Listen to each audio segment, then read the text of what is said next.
All right, buckle up, because today Yeah. we're going deep on one of Belgium's most chilling unsolved mysteries. Ooh, yeah, this one's a classic. It is. It is the Bende van Navel. You guys sent us a ton of articles and Wikipedia excerpts on this one. So clearly, you're looking for You want to go deep. more than just the headlines. Yeah, you want to go full deep dive on this. Absolutely. And you've come to the right place. I think so.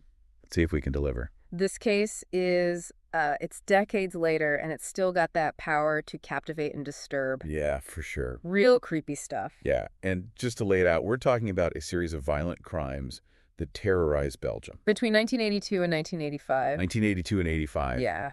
Leaving a trail of, Body counts high. 28 dead. Over 40 injured. And a nation grappling with, just countless unanswered questions.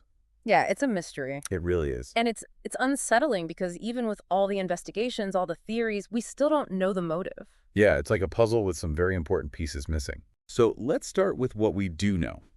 Okay, sounds good. This wasn't just some, petty crime spree. Oh, no. Right. The Bende, they escalated. Yeah, Doc. Started with robberies, then carjackings. Mm-hmm. Then it got really brutal. Yeah. It was like random violence, Yeah. culminating in those horrific supermarket massacres. In 1985, and I think it's those supermarket raids, especially the one in El Alst, Oh, yeah. where 8 people were killed. Horrible. That's what really cemented this in everyone's minds, right? Yeah, it was just the level of brutality was just, Right. It was unfathomable. Unimaginable. It's hard to even, Wrap your head around it. yeah, and it makes it hard to understand the motive, you know? Right.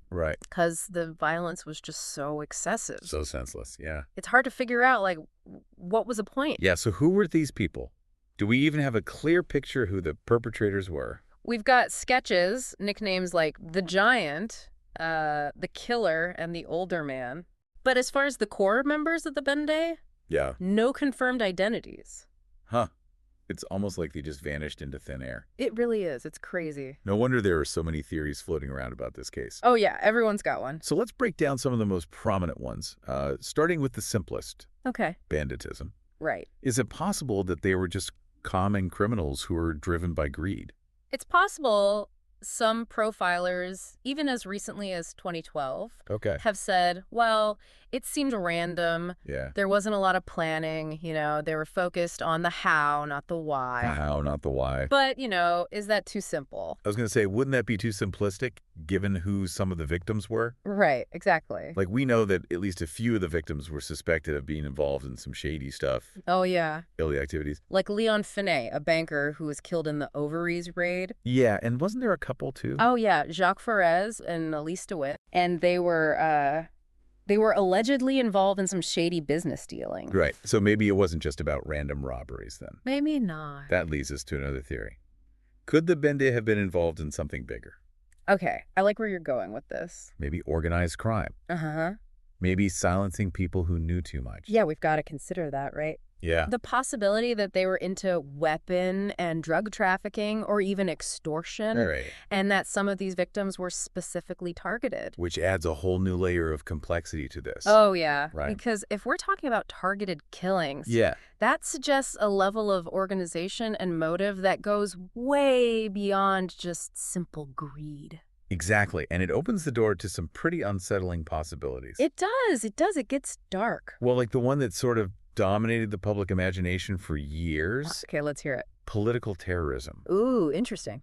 Could the Bende have been part of a far-right conspiracy Uh, that was aimed at destabilizing Belgium? Now, that theory, that one's been fueled by these alleged connections to groups like Westland New Post, Right. which was a far-right organization.